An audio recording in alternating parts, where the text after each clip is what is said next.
إن الله كان عليكم رقيبا۔ آج کے درس کا آغاز سورۃ النساء پارہ نمبر 4 سے ہو رہا ہے۔ یہ سورت ترتیب کے لحاظ سے تو اس کا چوتھا نمبر ہے، لیکن نزول کے اعتبار سے یعنی نازل ہونے کے اعتبار سے اس سورت کا 92 نمبر ہے۔ اس سورت کے اندر عورتوں کے احکامات زیادہ بیان کیے گئے ہیں، اس لیے اس سورت کا نام سورۃ النساء رکھا گیا۔ سورۃ آل عمران کا اختتام تقوی پر ہوا، واتقوا اللہ لعلکم تفلحون، اللہ سے ڈرتے رہو تاکہ تم نجات پاؤ۔ اور سورۃ النساء کا آغاز بھی تقوی کے حکم سے ہو رہا ہے۔ تو فرمایا یا ایھا الناس اتقوا ربکم الذی خلقکم من نفس واحدہ، اے لوگو ڈرو اپنے رب سے جس نے پیدا کیا تمہیں ایک جان سے، وخلق منہا زوجہا، اور بنایا اسی جان سے اس کا جوڑا، وبث منہما رجالا کثیرا ونساء، اور ان دونوں سے بہت سے مرد اور عورتیں پھیلائیں۔ اللہ رب العزت فرما رہے ہیں کہ مجھ سے ڈرو۔ اللہ سے ڈرنے کا مطلب یہ ہے کہ اللہ کے عذاب سے ڈرا جائے۔ اللہ ہے کہ اللہ سے ڈرو، تو خالفت حضور علیہ السلام کی جو پہلے کلمات اور الفاظ میرے کانوں پر پڑے وہ یہی تھے، اے لوگوں سلام کو پھیلاؤ، اور فرمایا واطعموا الطعام، اور لوگوں کو کھانا کھلاؤ، اور فرمایا کہ صلہ رحمی کرو، اور فرمایا کہ جب لوگ رات کے وقت سو رہے ہوں تم نماز پڑھو، یعنی تہجد کی نماز پڑھو، تدخلوا الجنۃ بسلام، تم سلامتی کے ساتھ جنت میں داخل ہو جاؤ گے۔ 4 کام کر لو تو جنت میں سلامتی کے ساتھ داخل ہو جاؤ گے۔ سلام کو پھیلاؤ۔ حضرت عبداللہ بن عمر رضی اللہ عنہ کے بارے میں آتا ہے کہ آپ عصر کے بعد بازار جاتے تھے، کچھ خریدنا نہیں ہوتا تھا، ایک طرف سلام کرتے چلے جاتے تھے اور واپسی آتے تھے، دوسری طرف سلام کرتے آتے تھے۔ تو فرمایا سلام کو پھیلاؤ، عام کرو۔ نمبر 2 فرمایا کہ کھانا کھلاؤ۔ اب رمضان کا مہینہ ہے، اللہ تعالیٰ نے جتنی توفیق دی انسان افطاری کرائے، ایک کھجور ہی کے ساتھ روزہ کیوں نہ افطار کرا دے، تو جس طرح روزہ رکھنے والے کو ثواب ملتا ہے اسی طرح افطار کرانے والے کو اس کے برابر ثواب ملتا ہے۔ تو نمبر 3 فرمایا کہ صلہ رحمی کرو۔ اور چوتھی چیز کیا فرمائی کہ تم جب لوگ رات کو سو رہے ہوں تو تم نماز پڑھو تو جنت میں سلامتی کے ساتھ داخل ہو جاؤ گے۔ اور ایک حدیث کے اندر فرمایا لا يدخل الجنۃ قاطع، رشتہ قطع کرنے والا، رشتہ توڑنے والا فرمایا جنت میں داخل نہیں ہوگا۔ اس لیے رشتہ داروں کے ساتھ تعلقات ختم نہیں کرنے چاہیے، توڑنے نہیں چاہیے، جوڑنے چاہیے۔ دوسری آیت کے اندر یتیموں کے حقوق کو بیان فرمایا جا رہا ہے، وآتوا اليتامى اموالهم، اور یتیموں کو ان کے مال دے دو، ولا تبدلوا الخبیث بالطیب، اور نہ بدلو ناپاک کو پاک سے۔ کیا مطلب ناپاک کو پاک سے؟ کہ یتیم کا مال تمہارے لیے حرام اور ناپاک ہے، یعنی اس کو استعمال کرنا، کھانا، تم اس ناپاک کو اور حرام کو اپنے مال کے ساتھ استعمال نہ کرو۔ تو کچھ لوگ ایسے تھے، یتیم کا مال جب ان کے پاس بطور امانت کے ہوتا تھا تو اس مال میں سے جو عمدہ ہوتا تھا اس کو نکال لیتے تھے اور مقدار پوری کرنے کے لیے اس مال کی اس میں سے ردی رکھ دیتے تھے، گھٹیا مال رکھ دیتے تھے، یا کھرا مال نکال لیتے تھے اور کھوٹا اس میں رکھ دیتے تھے تاکہ مقدار پوری رہے۔ تو اللہ نے فرمایا ناپاک کو پاک سے نہ بدلو، ولا تاکلوا اموالهم الى اموالکم، اور ان کے مال اپنے مال کے ساتھ ملا کر نہ کھاؤ۔ اس کے 2 طریقے ہیں۔ ایک طریقہ تو یہ ہے کہ اپنے مال کے ساتھ ان کا مال، یعنی کھانا اکٹھا پکایا تو یتیم کا مال زیادہ ڈال لیا، کھانے کے اندر خرچہ زیادہ ڈال لیا، اپنا کم ڈالا تو اس کا مال کھا گئے۔ اور دوسرا طریقہ یہ ہے کہ ویسے ہی اس کا مال جو ہے اس کو استعمال کر لیا۔ تو اللہ تعالیٰ منع فرما رہے ہیں، آج یہ تیجا، ساتہ، 40واں فقہ فرماتے ہیں اس لیے نجائز ہے، اس کی ایک وجہ یہ یتیم کا مال کھایا جاتا ہے۔ یتیم وہ ہوتا ہے کہ جو ابھی نابالغ ہو اور اس کا باپ مر جائے. جو بالغ ہو جاتا ہے وہ یتیم نہیں کہلاتا. جو نابالغ ہو اور اس کا باپ مر جائے تو وہ یتیم کہلاتا ہے. تو نابالغ کی اجازت کا بھی اعتبار نہیں. اگر نابالغ اجازت دیتا ہے اس کی اجازت کا بھی اعتبار نہیں ہے. اگر سارے بالغ ہیں اجازت دینے والے ہیں تو پھر تو ٹھیک ہے, مسئلہ اس میں کوئی بات نہیں ہے. اگر کوئی بالغ ہے کوئی نابالغ ہے تو نابالغ اگر اجازت نہیں دے اس کی اجازت کا بھی اعتبار نہیں ہے. تو فرمایا انہ کان حوبا کبیرا, یہ بڑا گناہ ہے. اور آگے فرمایا جا رہا ہے کہ جو یتیم کا مال کھاتے ہیں وہ اپنے پیٹ میں جہنم کی آگ کو بھرتے ہیں. جو ظلم یتیم کا مال کھا رہے ہیں, فرمایا کہ اپنے پیٹ میں جہنم کی آگ کو بھر رہے ہیں. ان الذين ياكلون اموال اليتامى ظلما, شب جو لوگ یتیموں کا مال حق کھاتے ہیں, انما ياكلون في بطونهم نارا, وہ اپنے پیٹ آگ سے بھرتے ہیں. وَسَيَصْلَوْنَ سَعِيرًا, آن قریب آگ میں داخل ہوں گے. تو آگے تیسری آیت کے اندر فرمایا جا رہا ہے وَإِنْ خِفْتُمْ أَلَّا تُقْسِطُوا فِي الْيَتَامَى, اور اگر تم یتیم لڑکیوں سے بے انصافی کرنے سے ڈرتے ہو, فَانْكِحُوا مَا طَابَ لَكُم مِّنَ النِّسَاءِ مَثْنَىٰ وَثُلَاثَ وَرُبَاعَ, تو جو عورتیں تمہیں پسند آئیں ان میں سے 2-2, 3-3, 4-4 سے نکاح کر لو.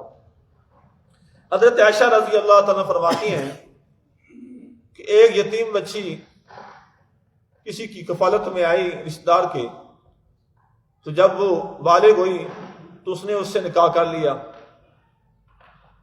اور بجائے اس کو حق مار دینے کے اس کی وراثت کے اندر اس کو ایک باغ اس میں حصہ آیا تھا, اس پر بھی کچھ قبضہ کر لیا.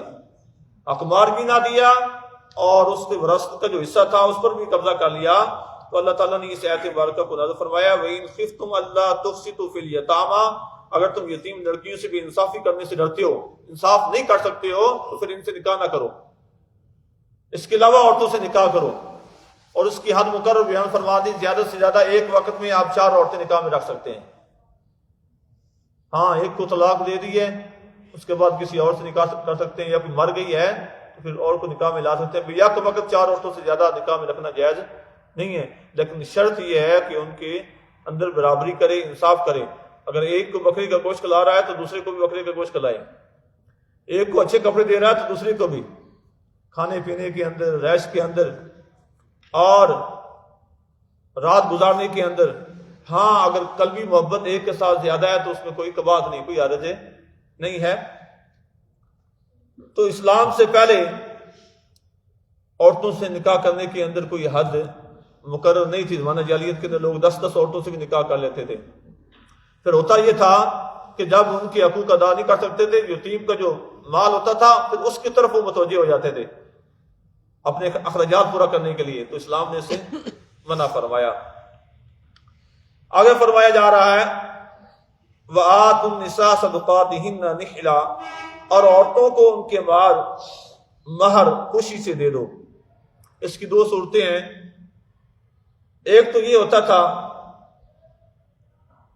کہ وارث جو نکاح کرتے تھے لڑکی کا, باپ ہوتا تھا یا بھائی ہوتا تھا, تو وہ نکاح کرنے کے بعد جو حق مار ہوتا تھا اس کے اوپر خود قبضہ کر لیتا تھا اور لڑکی کو نہیں دیتا تھا.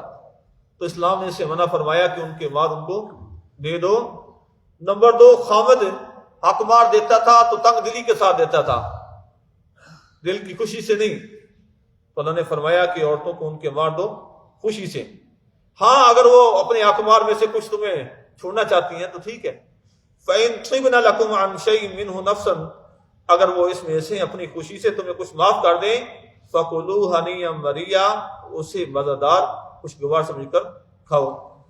تو آگے فرمایا جا رہا ہے وَابْتَلُوا الْيَتَامَى حَتَّىٰ إِذَا بَلَغُوا النِّكَاحَ, اور یتیموں کی آزمائش کرتے رہو یہاں تک کہ وہ نکاح کی عمر کو پہنچ جائیں. یعنی جس کے پاس یتیم کا مال ہے بلوغت سے پہلے کچھ مال تھوڑا سا دیتا رہے, اور دیکھیں یہ کیا کرتا ہے, اس کو کس مصرف میں استعمال کرتا ہے, نقصان تو نہیں کرتا. اس کے دماغ کو چیک کرے. اگر وہ سمجھدار ہے, ہوشیار ہے, مال کو ضائع کرنے والا نہیں, تو مال اس کو سپورٹ کر دے.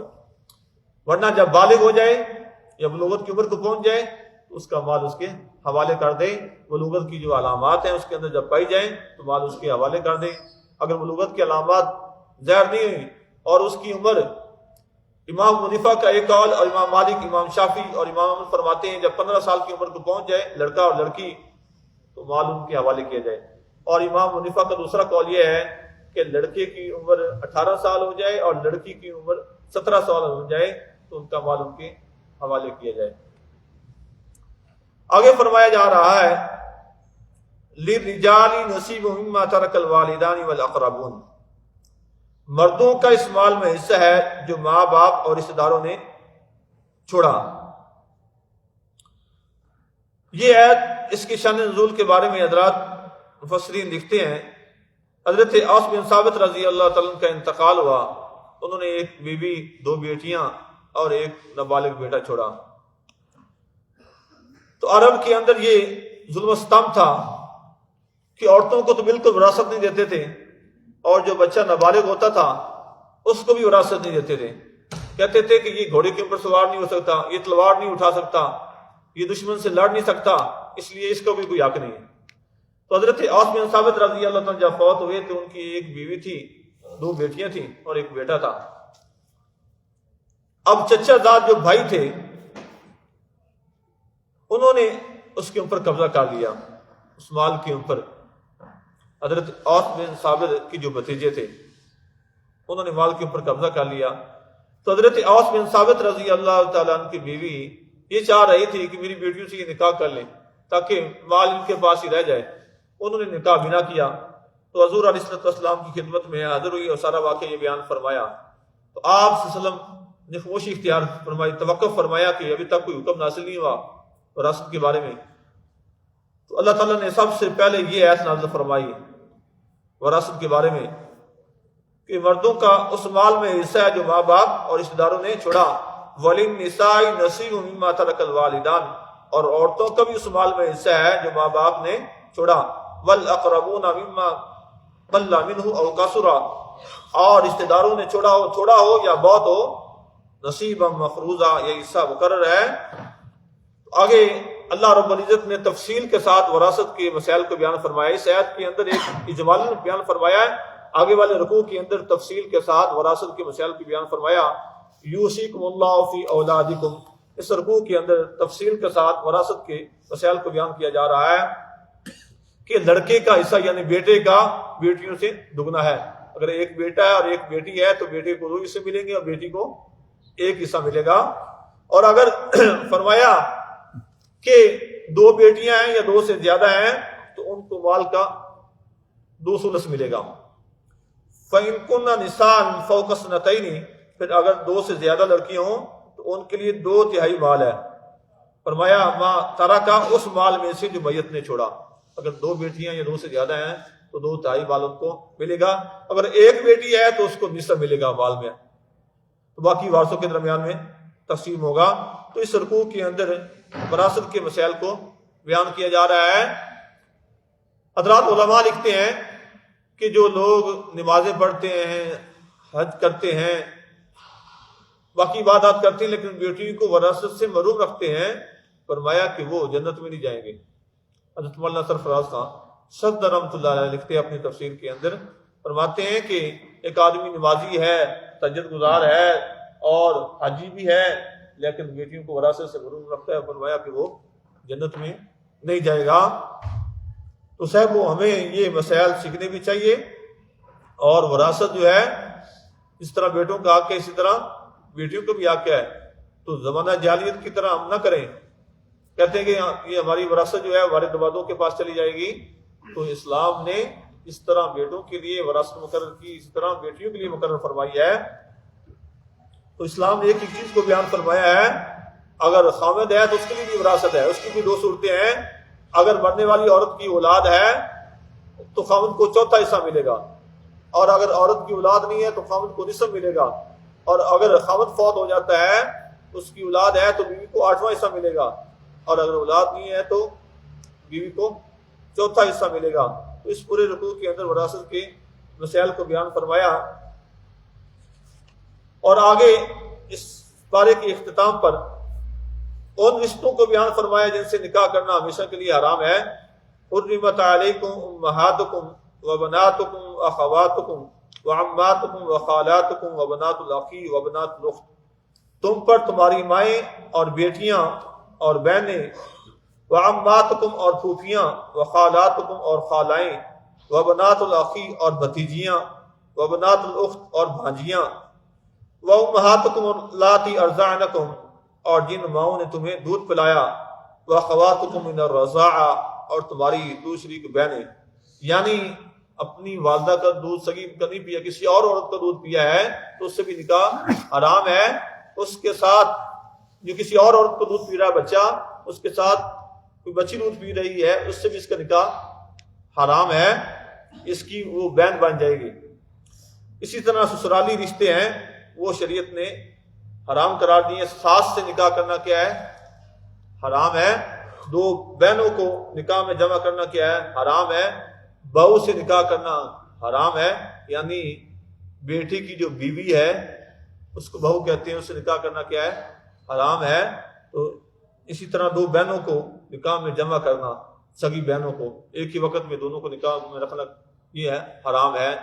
ہاں ایک فوت ہو گئی ہے، اس کے بعد اس کی دوسری بہن سے نکاح کر سکتا ہے، یا ایک کو طلاق ہو گئی ہے تو دوسری بہن سے نکاح کر سکتا ہے، لیکن ایک ہی وقت کے اندر دونوں بہنوں کو نکاح میں رکھنا یہ شرعاً حرام اور ناجائز ہے۔ اللہ تعالیٰ سے دعا ہے کہ اللہ تعالیٰ مجھے رب کو دین کی بات سن کر اس پر عمل کرنے کی توفیق نصیب فرمائے۔ الحمدللہ رب العالمین والعاقبۃ للمتقین والصلاۃ والسلام علی سید الانبیاء والمرسلین۔ ربنا آتنا فی الدنیا حسنۃ وفی الآخرۃ حسنۃ وقنا عذاب النار وادخل الجنۃ مع الابرار یا عزیز یا غفار۔ اللهم استر عیوبنا، اللهم اغفر ذنوبنا، ربنا اصرف عنا عذاب جہنم ان عذابها كان غراما۔ اللهم اغفر للمؤمنين والمؤمنات والمسلمين والمسلمات الأحياء منهم والأموات۔ ربنا تقبل منا إنك أنت السميع العليم وتب علينا إنك أنت التواب الرحيم۔ صلى الله تعالى على خلق محمد وعلى آله وصحبه أجمعين برحمتك۔